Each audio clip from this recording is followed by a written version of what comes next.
Lisa. All right, good evening. It is 6 o'clock on 25th November. I'd like to call this meeting to order, regular meeting of the City Council in Madison. With that, we have Invocation and Pastor Holly Woodall of Fellowship United Methodist Church. Good evening. Good evening. Good evening, everybody. Let's take a moment and go to God in prayer. Gracious, glorious, eternal God, thank you above all else. This is the week when we focus on all that we are grateful for. That starts and ends with you, God. So thank you for this beautiful life that you allow us to live together. Thank you for this beautiful city and all these people who care so much, who take time and effort and commitment and love and dedication to follow the right path and do what is best for all of us. Bless everyone who has come here tonight. Put a hedge of protection around those who make decisions for our city. Let us be guided by wisdom, by grace, and by mercy. And above all else, God, let us be guided by love for each other, for all of your world, and love for you, God, in everything we do. May we always and always be your hands and your feet and your heart in this world. God, just let us take a deep breath and to be present with each other, present with you, and present with the Holy Spirit that resides in all of us. God, all these things we pray in the name of your Son, Jesus the Christ. Amen. Amen. Thank you, Pastor. Pastor. Follow me in the Pledge of Allegiance. I pledge allegiance to the flag of the United States of America and to the republic for which it stands, one nation, under God, indivisible, with liberty and justice for all.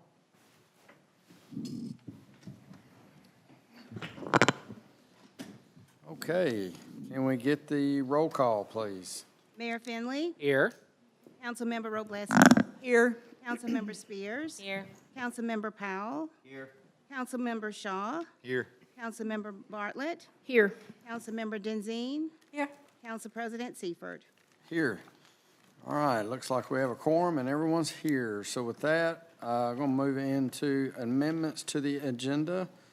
I do actually have one amendment, and I apologize for probably not giving everybody a heads up earlier, but we had recording of our last work session that was held on the 20th of November. So I would like to bring forward resolution number 2024-410-R. I'll do that under my item in the minutes, but basically requesting authorization for that recording and publishing of those of that recording. So, are there any other amendments? All right. Okay. So, with that, we'll move into approval of the minutes. First up is the minutes from the regular meeting on 12 November. Move to approve. Second. All right, motion and a second. Any discussion? And get the vote, please. Councilmember Powell. Aye. Councilmember Shaw. Aye. Council President Seifert. Aye. Councilmember Wroblewski. Aye. Councilmember Spears. Aye. Councilmember Bartlett. Aye. Councilmember Denzine. All right, motion passes. Now moving into presentations and awards. First up, we have an award or proclaiming December 2024 as Children's Cancer Awareness Month for the city of Madison. And Mayor will present a proclamation. Yeah, if Patricia Haley is here, she'd meet me up front here. Teddy, I hit it too.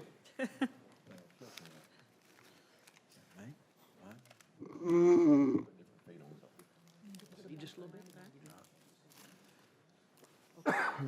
So this is a proclamation for the Children's Cancer Awareness Month, and I'll read a couple of these. Approximately 10,500 children under the age of 15 will be diagnosed with cancer this year in the United States. After accidents, cancer is the second leading cause of death in children ages 1 to 14. Whereas that, Mommy, I have cancer, let's fight Cinderella Ball, with the support of the organizations such as Cahaba Shrine, Charles Hyder Jr., 100 Black Men District Representative, Huntsville Phi Beta Sigma Fraternity, Make-A-Wish Foundation, and Zeta Phi Beta Sorority will bring awareness to the struggle that children must fight against cancer in the state of Alabama and the city of Madison. And I'll go down to this last paragraph. There are many success stories of children who have survived and thrived because of this treatment that they have received. We extend our love to the parents of the children who have lost children and for those who continue to fight against this dreaded disease. We salute every staff that works with the patients and the children and continue to support all efforts to increase awareness, screening, and research so that children can be saved in the future. So therefore, I, Paul Finley, Mayor of the City of Madison, do hereby proclaim the month of December 2024 as Children's Cancer Awareness Month.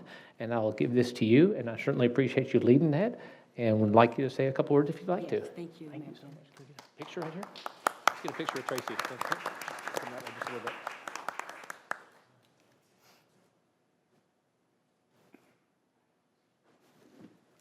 My name is Patricia Haley, and I am the CEO of Patricia Haley Charity. And what Patricia Haley Charity does is for a cancer patient, we will pay their rent, we will pay their utility, we will pay co-pays, we will buy medication, we will buy equipment, we provide transportation and food. Thank you very much. And on December the 7th, we're having our annual Mommy and Daddy, I Have Cancer Cinderella Ball, Let's Fight. I would love to invite each of you to come out and support. Thank you very, very much. Thank you. Thank you, ma'am.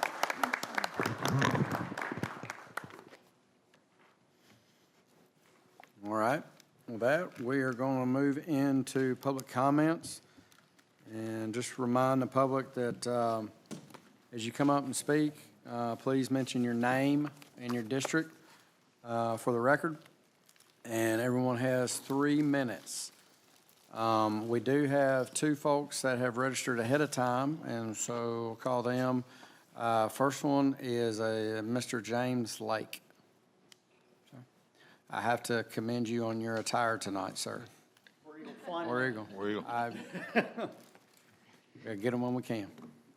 As it said, my name is James Lake. I'm in District 1. Thank you very much. Sir, thank you. I have a couple of comments that I would like to make. First of all, kudos. I see that as part of the contract for the widening of Hughes Road, there is a 2040 traffic study included in that.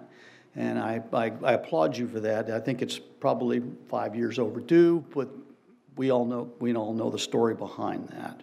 I do wish that they, as they do their study, that they would consider the east-west corridors in town. It's really miserable, especially during rush hour, to try to get across the traffic lights that are apparently set for the average time and not making any adjustments for rush hour. Something to consider.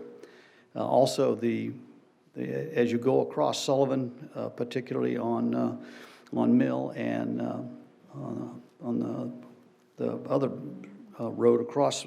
Wardle? Pardon? Wardle? No, I'm thinking more like, I'll think of it. I'm having a senior moment. Anyway, but as you go across those, there's a large hump in the middle of each one of those intersections. I could get 3 to 5 more cars through every one of those intersections per cycle if we would find a way to reduce the humps in the middle of the road. I know they're probably there for drainage, but every time we resurface the road, it increases the height of that. I don't drive a big car, so I have to slow down to practically nothing to keep from bottoming out. Okay, enough of that. My second comment is I'm concerned about the proposed additions to Toyota Field. As I've been reading a lot about that lately. My initial position has always been do not use public money for what is essentially a private enterprise, but we've already done that. What I'm concerned with is I've seen a study that the baseball field is not paying its own way. I don't know if that's true or not, but that's what the study showed. What I do not want is to have another $30 million bond that may have to pay with an increase in taxes to pay off a bond that was not paid off. And I would think that you would get more support, I'm running out of time, you would get more support if you would publish the actual data on the stadium and its costs and what's coming in. The study I saw said it's losing $8 million a year, which is being made up from lodging taxes. How long we'll be able to do that, I don't know.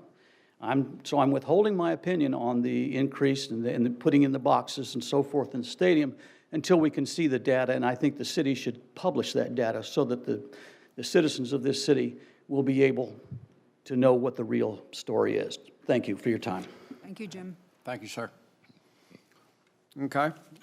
Next up, we have Ms. Brower, Ms. Jocelyn Brower.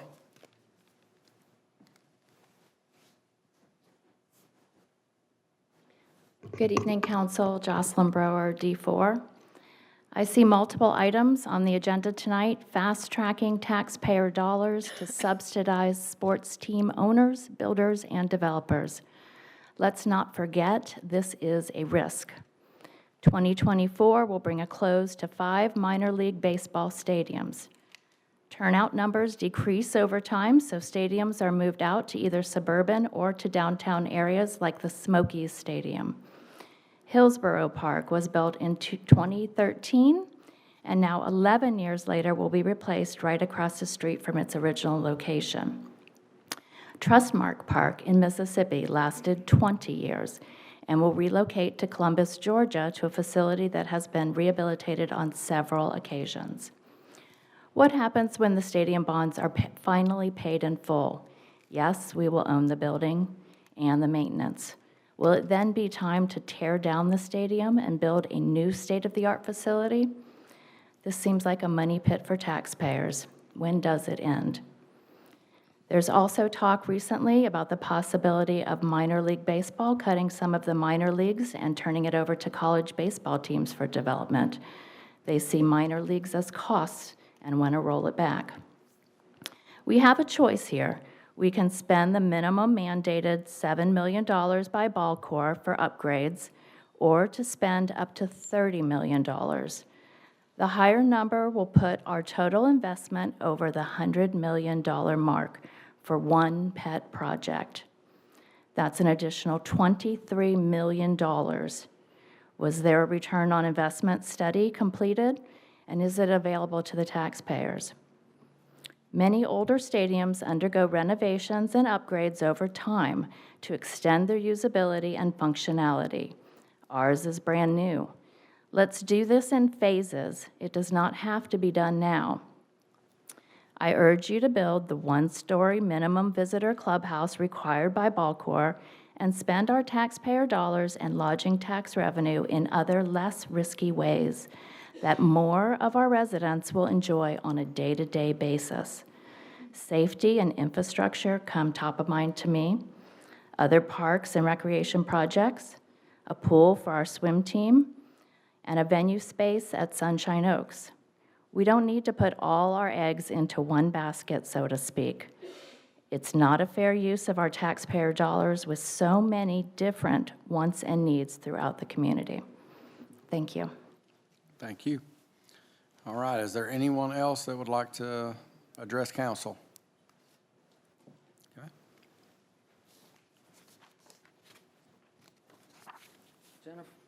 Jennifer Coe, Ashley Estates, District 5, Council President.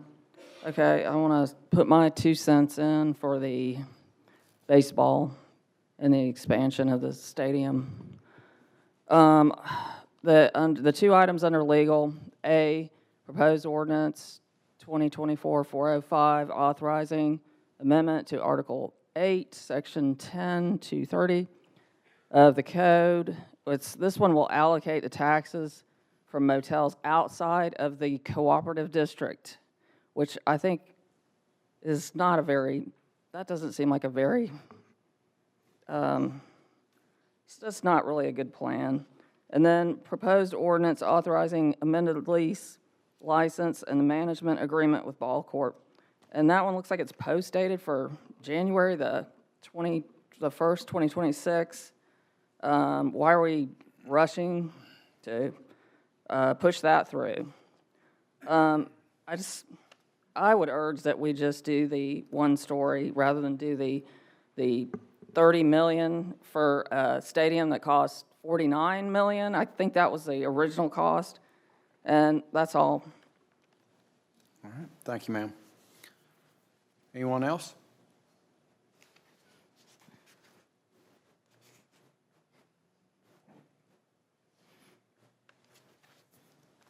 Margie Daly, Karen's District, District 7. Okay, so this bond lasts till 2043. The average of these stadiums are 3 to 10 years. That's it. So why are we doing this now? But we have a lot of alternatives to spending $30 million and not paying for party boxes for the elite of Madison County to meet, fundraise, gain sponsors and donors. We also have an issue with Councilman Greg Shore. I did speak to the Ethics Board, Brian Patterson, the attorney, and he says, yes, you very well may have a conflict of interest. I do have to go and get the forms notarized, and they'll be going into Mr. Patterson regarding your extra business you gain from the stadium. Okay, so what we could do is we could fix the roads. Oh, wait a minute. We could give traffic lights, street lights, health and safety to the taxpayers that have been footing this bill, and we don't see anything. You say we're making money, but we know that they got, 2 COVID loans of almost $880,000 one year that paid their way. It didn't even pay the $1 million. So that year they gave nothing. Okay, so we could also put a dome on, like the one in Miami, with some good insurance and use the venue 365 days instead of giving party boxes to maybe 10% of Madison City can use those party boxes. Because we called to use them, and they're too expensive for, you say you want to put a wedding in there? Okay. You said that all long ago, one person got married, the ones that met at the ball field, and it wasn't really a big service or whatever. Okay? How bad is this proposal that you refuse to give it to the taxpayers? I did my legal freedom of information for the spreadsheets you guys have, and I have not gotten them. Now, the taxpayers are entitled to freedom of information. Now, North Carolina is a year older than ours, and they're not doing anything because they are not MLB, like we are not Major League Baseball. So North Carolina is not doing it. We don't have to do it. Let's take care of the health and safety of your constituents, the ones that put you in office. I mean, you have no care for us. Our streets need work. We need sidewalks. We need all kinds of things, traffic lights. We need signs that make sense, red lights instead of yellow lights so that people aren't banging into each other. Yesterday, a car went straight across Hughes Road into Walgreens bushes over there. I mean, the traffic situation, you guys may have done a traffic study, but you're not paying attention. And again, I mentioned that Mr. Greg Shore should be recusing himself. Thank you. Ms. Daly, thank you. Anyone else? Ma'am?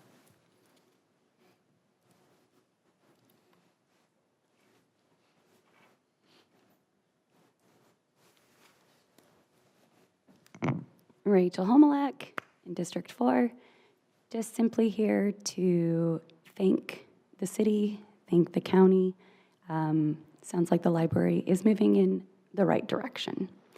Thank you for getting the obscene and sexually explicit materials out of the children's section, and I hope that we will continue to do that and do what's right for the community. So just wanted to stop by and say thank you.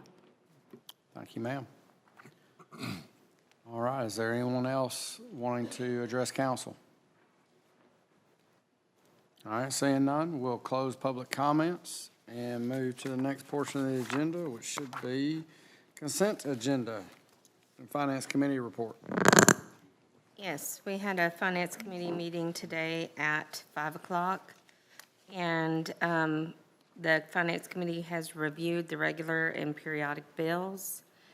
And in the consent agenda, We have appropriations to the Madison Chamber of Commerce, Huntsville Hospital Foundation, Emergency Management Agency, the Enrichment Center, the National Children's Advocacy Center, and we also have a facilities use agreement with the Veterans of Foreign Wars. We have a resolution with Heartland Business Systems for backup services for IT.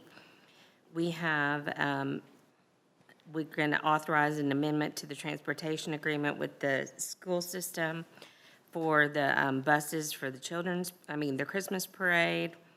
And we're going to solicit, allow facilities and grounds to solicit bids for dumpsters. We have bids for the Public Safety Training Center and the demolition and excavation package for Toyota Field, the left field building project. To solicit the bids for Palmer and Dublin Park soccer lighting installation project, the playground installation, and we're going to accept donations, an appropriation from Madison County Commissioner Steve Haraway to be used for the purchase of vehicles for Public Works and the Police Department, and also a donation from L. Tucker for the Senior Center. And with that, I move to approve. Second. All right, we have a motion and 2 seconds, either Councilman Shaw or Councilman Powell. Whichever. All right. Any discussion on that? Can I get the vote, please? Councilmember Spears, Aye. Councilmember Powell, Aye. Council President Seifert, Aye. Councilmember Wroblewski, Aye. Councilmember Shaw, Aye.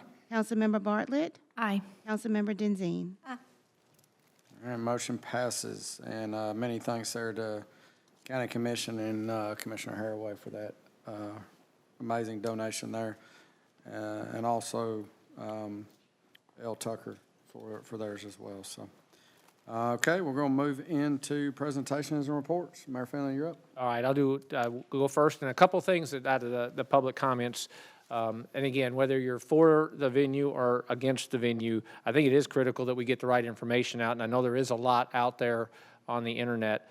To make sure, going back to Mr. Lake's comment, the good news for us is the funding structure that we put in place for the venue generated $3.6 million last year, and the bond payment is $3.1. When you say subsidized, it is subsidized with lodging tax. It was the plan that council put in place. We raised our lodging tax in 2017, directly correlating with knowing we wanted to do the anchor in town Madison, and that's where our additional lodging tax goes. Huntsville did the same thing, and they used theirs and the updates that they continue to do for the VBC and the different things that go on there. So when you say subsidized, it's really a planned piece that allowed us to accomplish that. And then the second thing that I heard out of the first year that BallCorps paid nothing during the COVID year, that's completely incorrect. BallCorps worked their tails off when they couldn't have things, and we ended up getting about $750,000 out of the $1 million that they had guaranteed us during a COVID year, which was phenomenal. And from that point forward, they've met or exceeded their minimum requirements. So a couple things there that I just wanted to make sure we clarified. I also want to thank Steve Haraway. He is an exceptional partner from the County Commission. We're able to get our capital requirements and then go to Steve, our County Commissioner, and say, here's where we could use some help. And so him helping us to the tune of that number, almost $130,000, is very much appreciated. And I also want to thank Kim Lindsay out of the mayor's office. As you start to see over the next probably 8 or maybe that's not true, 6 city council meetings, the outside appropriations that are funded by this council, Kim's the one who manages that entire process of accepting those, getting them to us to put into the budget. Once council approves those, she sets the things up with the respective organizations, and in turn tonight, those 5 organizations will receive the funding that council did from an outside appropriation standpoint. So Kim does a great job. I think we've got her one more year. She's about ready to retire, and she's been through several mayors, and so we will work hard to make sure that we continue that high level of quality. And then lastly, I truly am thankful, and I appreciate your prayer. I'm thankful for this community, for the residents that we have, the department heads, the employees that we have. We live in an incredible area, and I know I'm very thankful for that in addition to many other things. And with that said, that's all I have. Awesome. Thank you, Mayor. All right, Council District Number 1. Yes, sir. Well, I, along with the mayor and Council President Seifert, attended the annual State of the County address with Mac McCutcheon a couple of weeks ago. The future of Madison County is bright. One concern that we've had, and we've probably all received an email or a text about or stopped in Costco about, is what are you going to do about the traffic? And so just want to thank Joey Cece for his work that he is doing to help alleviate some of that traffic on Waltriana at 72, looking at some various traffic studies, so very much appreciate his support with that. Want to also give a shout out to Tracy Gillespie, who led our Civic Awareness Academy. Council President Seifert and I went on the road to the community center last week, where we were the 6th of 6 weeks of learning about how our city works, how our city plays, how our city is safe, all the different aspects of city growth, and city involvement and engagement, and would just encourage anyone that might be interested in learning more about the city and getting involved and taking that next step. We'll have our spring class sign up in January, and it's limited to 30 people. Word is getting out about how great it is. They meet at various venues here, the community center. I think they went to Toyota Field. So it's just a great way to learn more about how things work. And then last, I just want to wish everyone a happy Thanksgiving. If you're traveling, be safe. Enjoy this time with your family. We are blessed beyond measure. That's all I have. Awesome, thank you. District Number 2. Yes, I wanted to also thank Steve Haraway for his generous donation to our Public Works and Police Department. One of the things I want to comment about is just the cooperation that we have with our county and our surrounding municipalities. We are so blessed to live in an area where people look to their neighbors and try to cooperate. And we've got many, many projects that have happened and are in works where we do, as y'all all know, our borders intertwine and do all kinds of crazy things. And without the cooperation for the communities and around us, we would not be able to make a lot of these projects happen. And so I'm just really grateful for those relationships. And I wanted to wish also everybody a happy Thanksgiving. And I am so thankful to be a part of this community and to get to meet and know you that are here in the audience. And also, I appreciate y'all taking the time to come and tell us what your concerns are. And that's all. Okay, awesome, thank you. Council District Number 3. No new business. All right, Number 4. Yes, I have one new item.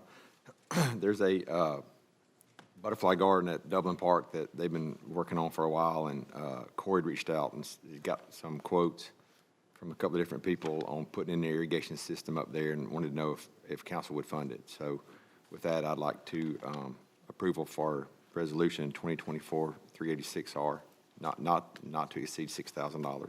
Second. Save the butterflies. Got a motion and a second. Is there any discussion on that? No? Can we get the vote? Councilmember Shaw, Aye.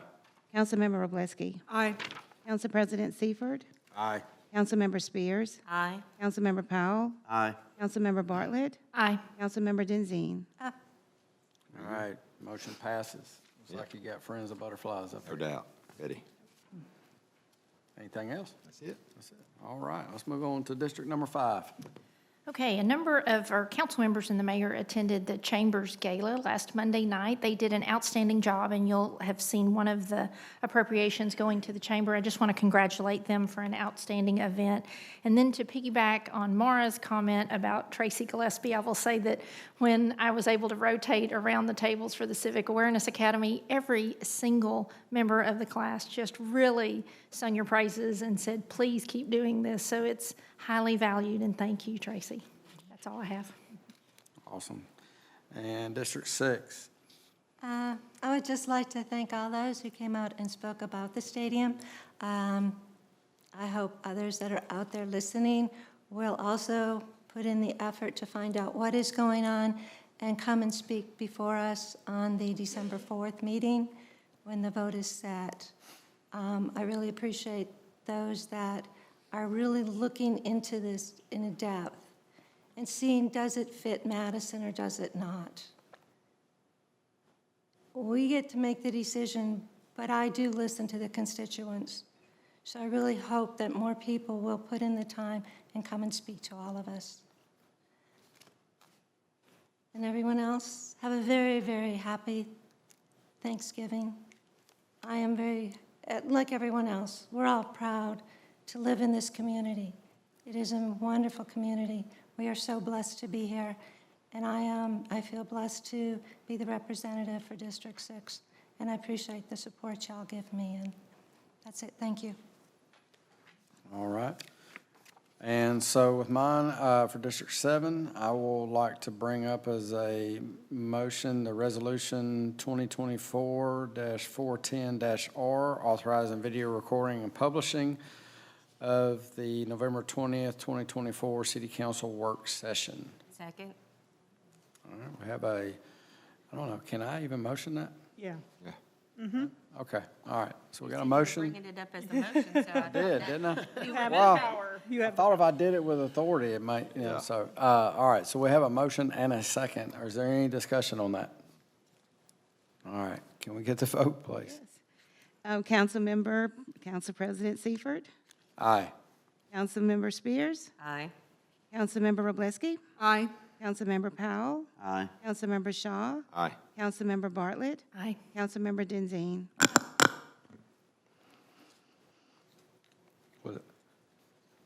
Was that Denzine? Karen, I didn't hear.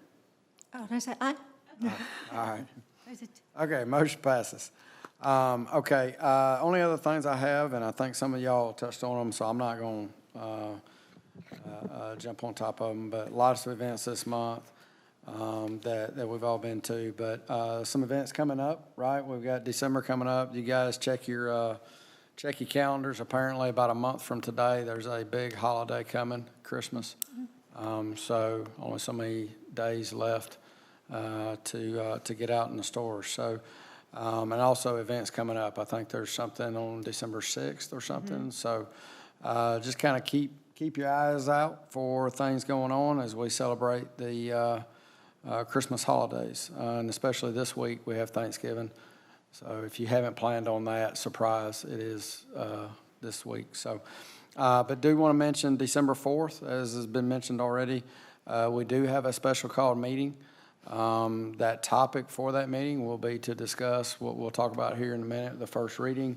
It will be to bring that up for a potential vote. So, and then immediately following that, we will have a shorter intermission, but we will have a work session where the topic of that is the comprehensive plan that actually went before Planning Commission last Thursday and is out for public comment. So I'll please ask, there is a website on the city's area. Please go out there, look at it. We do request public feedback and input into that. This is not our plan. This is our collective plan.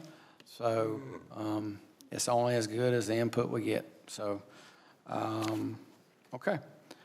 All that is all I've got. So we're going to move into board and committee appointments, and we have 3 of those tonight. And Maura, I think you said this is you. Yes, sir, they are. These are all on behalf of the Industrial Development Board, and they are all reappointments. So the first one I would like to request is for place 1 for David Barrett to be reappointed with an expiration date of November 22nd, 2030. Okay. Are there any other nominations? All right. With that, we will put Mr. Barrett in place 1 there by consensus. Thank you. My second one is Missy Martin, also a reappointment to place 2 with a term expiration also of November 22nd, 2030. All right. Any other appointments?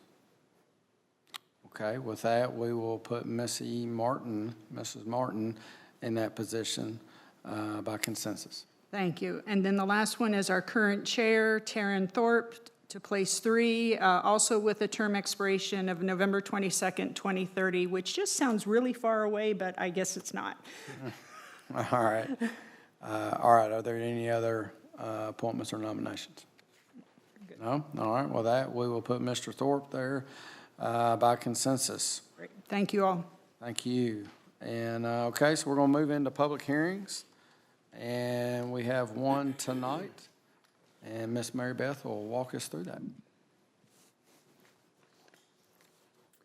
You have before you proposed ordinance number 2024-327, and this is a public hearing to zone a property that is proposed for annexation as R1A, which is a low-density residential designation. The property in question is vacant. It consists of 0.63 acres, so it is well below the threshold of the city's growth policy. Later in your agenda, you have the action on the annexation. So should you go forward and approve the zoning, it's, effectively contingent upon you subsequently approving the annexation. And with that, I'm happy to answer any questions. Okay. Well, the public hearing, are there any? No. Okay. I guess. So with that, we'll open the public hearing and take any comments from the public.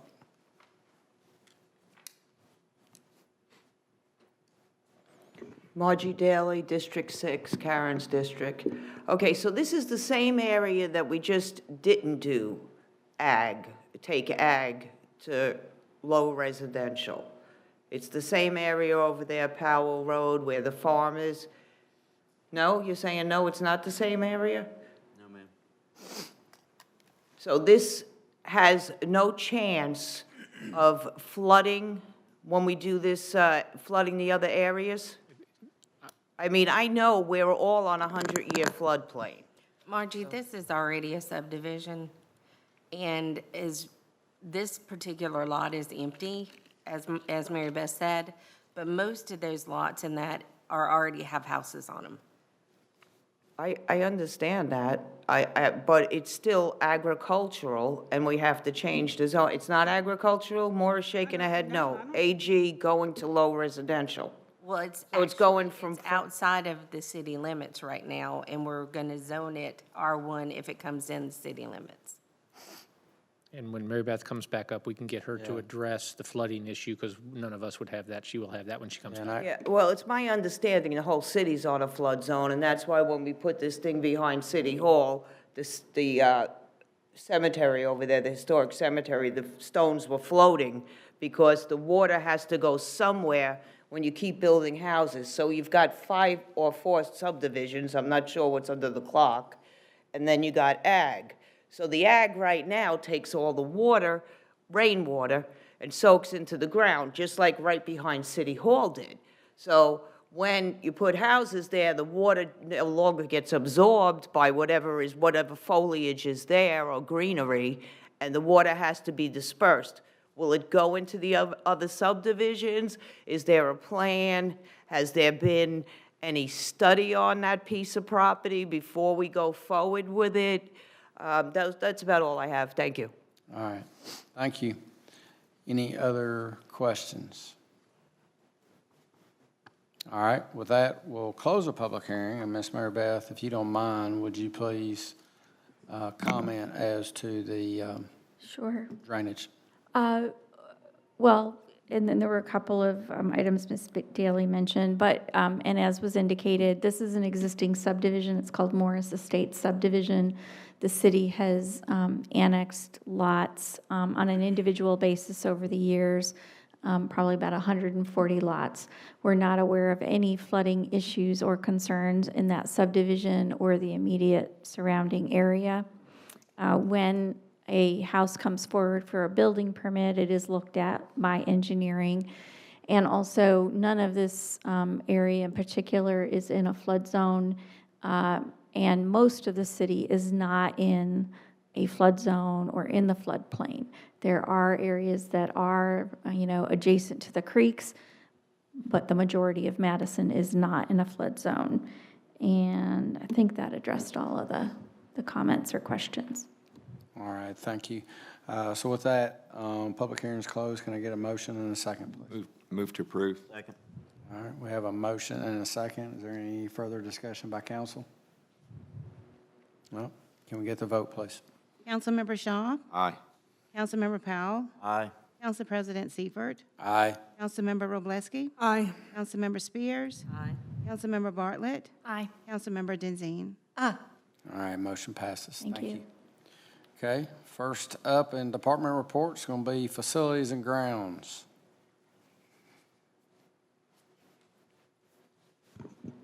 Facilities and Grounds has one resolution for your consideration tonight. Resolution 2024-403-R, accepting proposal J85617047961 from Train to purchase HVAC equipment for the public Annex project through the Omni Purchase Cooperative for $373,674 to be paid from Fund 38. Move to approve. Second. All right, we have a motion and a second. Any discussion? I would just add, based on one of the public comments we had, Mr. Brower, this is public safety. Just to remind everybody here, this is a public safety building of 38,000 square feet that builds Fire Station 4 in town Madison. And then it also adds about 20,000 square feet for our police department, which gives them the ability to stretch out and do what they need to do. So we definitely are funding public safety. We fully agree with what she said. Okay, all right, we have a motion and a second. No discussion. Let's have the vote, please. Sorry. Councilmember Spears, Aye. Councilmember Shaw, Aye. Council President Seifert, Aye. Councilmember Wroblewski, Aye. Councilmember Powell, Aye. Councilmember Bartlett, Aye. Councilmember Denzine. Aye. All right, motion passes. Thank you, sir. All right, next up is fire and rescue.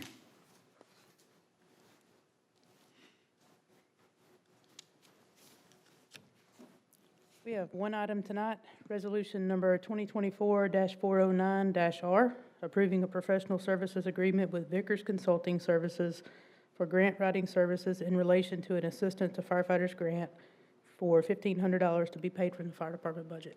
Move to approve. Second. All right, have a motion by Councilwoman Wroblewski and a second by Councilwoman Spears. Okay. Can you talk just a little bit about what this is and what it will go towards? So the AFG grant is a FEMA grant, and we've been applying for this for a few years now. So we've been working with Vickers Consulting to help us write that grant. So we've been successful for the past 2 terms of the grant. We got a SCBA grant earlier this year, and then in August, we were awarded a grant to replace our PPE washers and dryers. So this particular grant will be for radios. Okay, awesome. Thank you. Our radios are 2010, so we're running into some issues with parts and everything being supported. So this is an effort to get some radios. Awesome. Unfortunately, there's no more Radio Shack, so we can't go there anymore, right? So, all right, any other discussion? Okay, can I get the vote, please?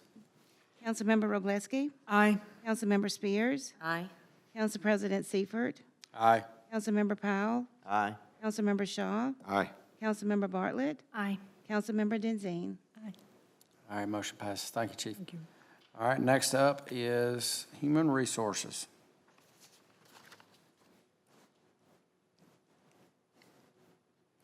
All right, I'll be presenting for HR and Legal tonight. First, for your consideration, under HR, I have a couple of items that are follow-ups to a HR committee meeting that we held earlier this evening. And the first of those is resolution number 2024-404R to authorize changes to the city's job classification plan to add a couple of new jobs for the Parks and Recreation Department. And the first of these is a part-time receptionist at grade 101, which starts at about $16 an hour. And the Parks and Rec Department has asked for 2 receptionists specifically for the senior center to greet seniors there, to help monitor registrations, to help with ceramics and the whole world of senior center activities. And this was authorized in the new fiscal year budget. And the second item is a proposed transportation coordinator for the Parks and Recreation Department. And the hope for this position is that this position will take over all of the scheduling and coordinating duties that the City of Huntsville currently manages, and that the city has a contract with the City of Huntsville for about $15,000 per year. So this will save the city some time and cost in administration by bringing this function in-house, and that's proposed for a grade 108 at a starting salary of about $53,440. Move to approve. Second. All right, we have a motion and a second. I think Councilwoman Bartlett that was you that seconded, right? Denzine did. All right. Okay, any discussion? All right, can I get the vote, please? Councilmember Wroblewski, Aye. Councilmember Denzine, Aye. Council President Seifert, Aye. Councilmember Spears, Aye. Councilmember Powell, Aye. Councilmember Shaw, Aye. Councilmember Bartlett. Aye. All right, motion passes. All right, thank you. The second item is resolution number 2024-390R, and this is a resolution to authorize changes to the pay scale for the fire department. And this resolution is a follow-up item to the city's compensation study.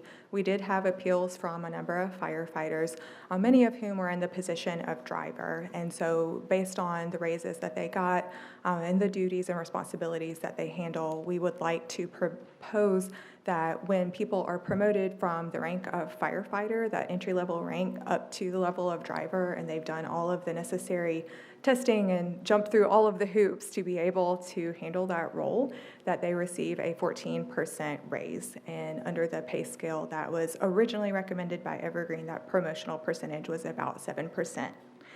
To go along with that, we'd also like to propose a salary percentage increase of 18% from the rank of battalion chief to the rank of deputy chief.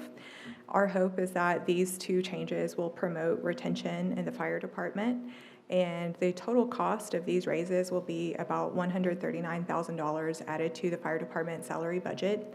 If approved, then the HR department can implement these raises with the next pay period.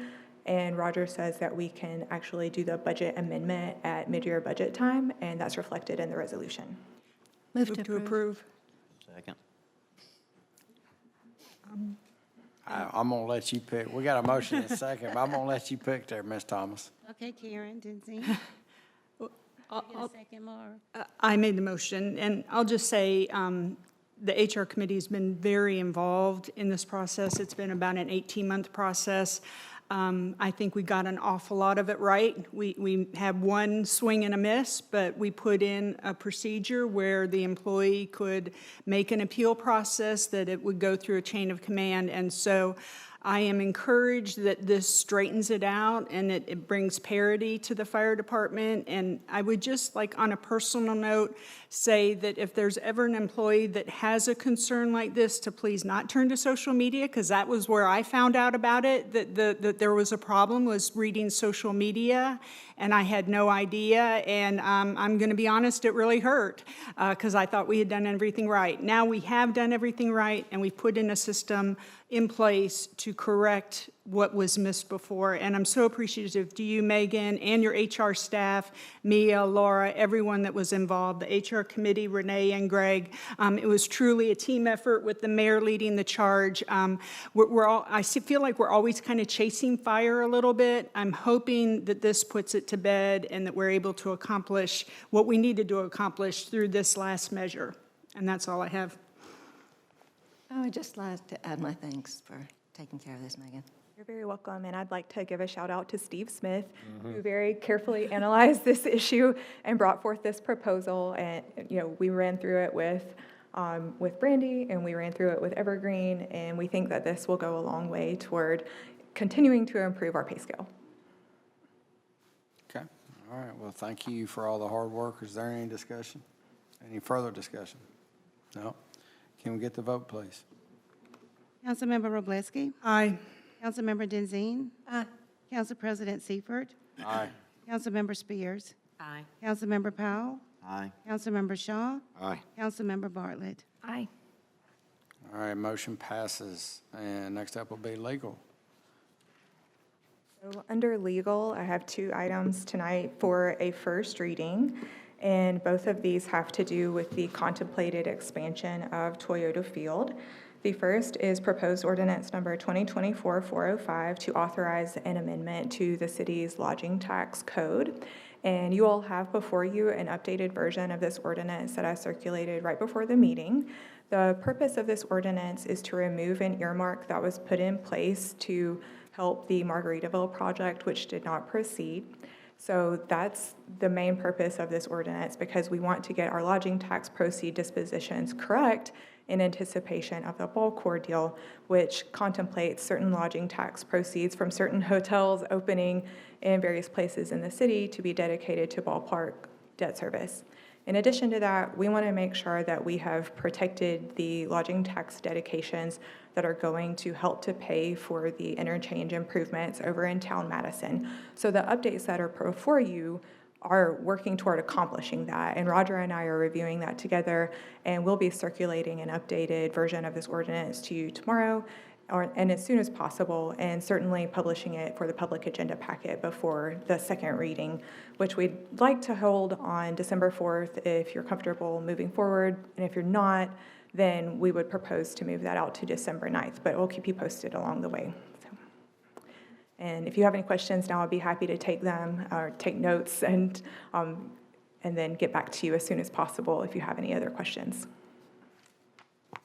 I've got one question. When we read this ordinance Wednesday night at the work session, and we had a number of charts that were presented in terms of what we would anticipate the lodging taxes to generate, this version amends that significantly from Wednesday night, and so that instead of all future lodging taxes going to help pay for the stadium debt, you're taking into account now future hotels being built inside town Madison. How does that impact the charts that we saw Wednesday night? So this is a reflection of the charts that were circulated Wednesday night. And that is purely what this is intended to do, is just to document in one place in the city code the council's intentions. And so Roger and I are continuing to refine the language to ensure that it does that. But this is not intended at all to change any of the spreadsheets that were circulated on Wednesday. So everything we received Wednesday night, we can still correct. look at it for the future vote? It just puts it all into one ordinance. So it takes, all of it into one. So it does not change that chart that you had. Okay, thank you. Okay, and should you have any other questions in the coming week, please let me know, and I'll be happy to address that and be prepared to address it on December 4th. Okay. And the second item under legal is a first reading on proposed ordinance number 2024-406, and this authorizes an amended and restated lease license and management agreement with BallCorps LLC, which was originally adopted in 2018. And the purpose of these amendments is to restructure certain revenue and expense provisions, to provide for collaboration in the construction of the new facility to be situated adjacent to left field at the venue. And this specifically incorporates the 4-story initial plans and specifications, as well as initial plans for parking improvements, and also provide for the parking improvements. And if this is approved, it will authorize the city's high-end project budget of approximately $30 million. We do have some blanks to continue to fill in to the agreement. This afternoon, we had a very productive conversation with our city team and with BallCorps, and you'll be seeing some updates to this within the next couple of days. We have circulated an initial agreement for public review, and we published a notice ahead of your consideration and vote, which is now anticipated for December 4th. Some of the things that we're working to update for you all are updates to the exhibit that details the venue license fees to show how things work if the sales and liquor taxes are not a part of the calculation. And BallCorps has asked for that, so we're working to show you how that matches up with our spreadsheets, and then also show you, just continue to refine and help everyone understand the project better. The facilities department has also been meeting with the architects, and they're continuing to work on plans and specifications for the entire project, including the list of fixtures, furnishings, and equipment for the ballpark. So our team is meeting to confirm exactly what equipment the city is responsible for providing for the venue, and how BallCorps will help us to pay for that over time. We've received an initial concept plan that shows the parking that's going to be situated on the new lot that the city is purchasing. And we're continuing to work on refining those plans and how we'll be working them into the bid process coming up over the next few months. We're working on refining some language regarding signage in the ballpark to make sure it's consistent with our zoning ordinance, but gives BallCorps the latitude that it needs to make certain revenues. We are continuing to work on our maintenance plans for the ballpark, and so we're working to develop a long-term capital maintenance plan in coordination with our facilities department and BallCorps as called for in the original agreement. And as I said, we're continuing to work on the lodging tax language to confirm that all of that is correct. And finally, so those are all of the potential changes that we're working on, and we'll update you as soon as we possibly can turn a new draft. And I'd like to wrap up by saying a part of this is making sure that Major League Baseball is okay with the plans and specifications for the contemplated improvements, and that they've had a chance to review the language in the agreements. If you haven't had a chance to read certain portions of the agreement, there are specific rules cited that Major League Baseball requires, and so we want to make sure that language is in there. We want to give them a chance to review, so we'd like to continue to keep our schedule going. And according to BallCorps counsel, who's been involved in discussions with Major League Baseball, and he's been reached out to his contacts there, we believe that we're absolutely on track to approval, and we'll just continue to send information to them as soon as possible to help you all make your decision. Okay. With that, Megan, I want to thank you and the rest of staff, Roger and Mayor, Mary Beth, BallCorps, BallCorps Legal for the meeting that was held earlier today. I mean, you had these items here, I think I count up 8 that you went through that very detailed. You went through all those. I think most of them we actually got to resolution on. Mm-hmm. You know, bringing everybody to the table, and Councilman Shaw and Councilwoman Spears, that we were able to, you know, sit down and just have everybody there at the table and help work through it all. So thank you for your leadership there and working through that. So are there any questions? I have a couple. When do you anticipate having the final version that you want us to vote on the 4th?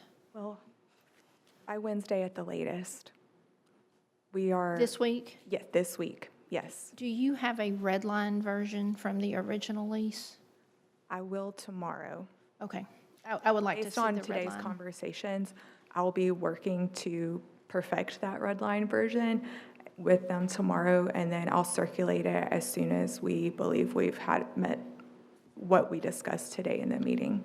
Okay. Yeah. Thank you. That was my question too. Thank you. Okay. Yeah. All right. All right, thank you. Thank you, Megan. Okay, next up, we have planning.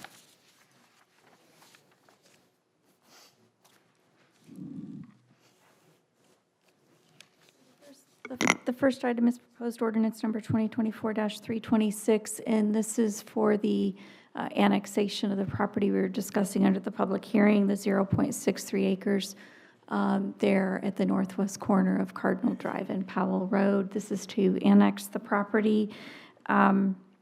This was, approved by the Planning Commission, recommended. There was no issues at the Planning Commission meeting for this annexation. Move to approve. Second. Got a motion, a couple seconds? Powell. Yeah, we'll give it to Powell. He's feeling lonely. Any comments? Mary Beth, if approved, how many houses can be put on that? One. Based on one house based on our, okay. Yes. Okay, can I get the vote, please? Councilmember Spears? Aye. Councilmember Powell? Aye. Council President Seifert? Aye. Councilmember Wroblewski? Aye. Councilmember Shaw? Aye. Councilmember Bartlett? Aye. Councilmember Denzine? Aye. All right, motion passes. And your next item is proposed ordinance number 2024-353, and this is a second reading for vacation of a portion of a utility and drainage easement in the rear yard at 101 Marquise Way. And this is just so that they can do some rear yard improvements. All of the City departments and the utilities have signed off on the vacation of easement, so we're recommending approval. Move to approve. Second. Got a motion and a second. I think I worked on that house at one point. I think I got to recuse. Okay. All right, we got a motion and a second. Any discussion? Can I get the vote, please? Councilmember Powell, Aye. Councilmember Seifert, Councilmember Spears, Aye. Council President Seifert, Aye.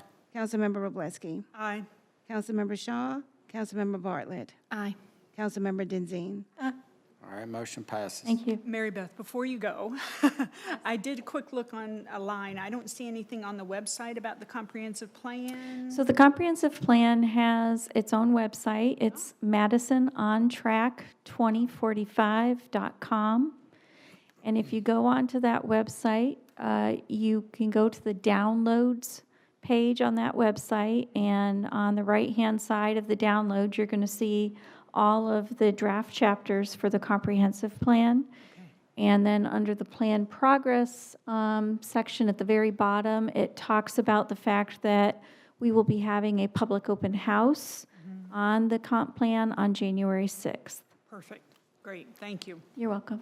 That's awesome. I just, Should we put a link? well, I just asked. There is actually on our website. Under planning? Yeah, there is, but I'll make sure that it's prominent, and then I'll get with Samantha, and we can have her push that out. That'd be great. Sure thing. Mm-hmm. Thank you. Okay, and last but certainly not least is police. My favorite people tonight. Good to be a favorite tonight. It's just because you have a gun. This is resolution number 2024-407R, and it's authorizing a MOU that actually already exists, that we just had to redo it because there was some wording that had to be done by the FBI. And this is a MOU with the FBI's Tennessee Valley Regional Computer Forensics Laboratory Program. For those of you who don't know, this is a task force out at Redstone, and they work a lot of different computer-related crimes, some of the most important of which are tracking down child predators and child porn. And our member of this task force is also has a dog that was donated to us a few months ago that actually sniffs out electronic media and has already been used on several search warrants and found hidden hard drives and other electronic media. So we're fortunate to have that dog. We're the only ones in northern Alabama that has something like that. Move to approve? Second. All right, we have a motion and a second. Any discussion? Thank you. All right, can I get the vote, please? Councilmember Wroblewski, Aye. Councilmember Denzine, Aye. Council President Seifert, Aye. Councilmember Spears, Aye. Councilmember Powell, Aye. Councilmember Shaw, Aye. Councilmember Bartlett. Aye. All right, motion passes. Thank you, Chief. Chief. Okay, moving into miscellaneous business and announcements, I do want to make sure that clarify, and I think I may have confused in the past, so that December 4th special call meeting will start at 6, and we'll be here. Immediately following that, with a short intermission, we will follow up with the work session. So, all right. Any other? I have one question. When will the new drafts and everything be made available to the public? Should they have a chance to look at it before we vote? Megan, what do you think? My goal is to get the short agenda packet for that meeting published by the end of the day this Wednesday. Okay. Okay. Tracking toward that so people have a week to look at everything. Okay, thank you. All right. Okay, anything else? Motion to adjourn? So moved. Got him. I'm going to take it. I got it.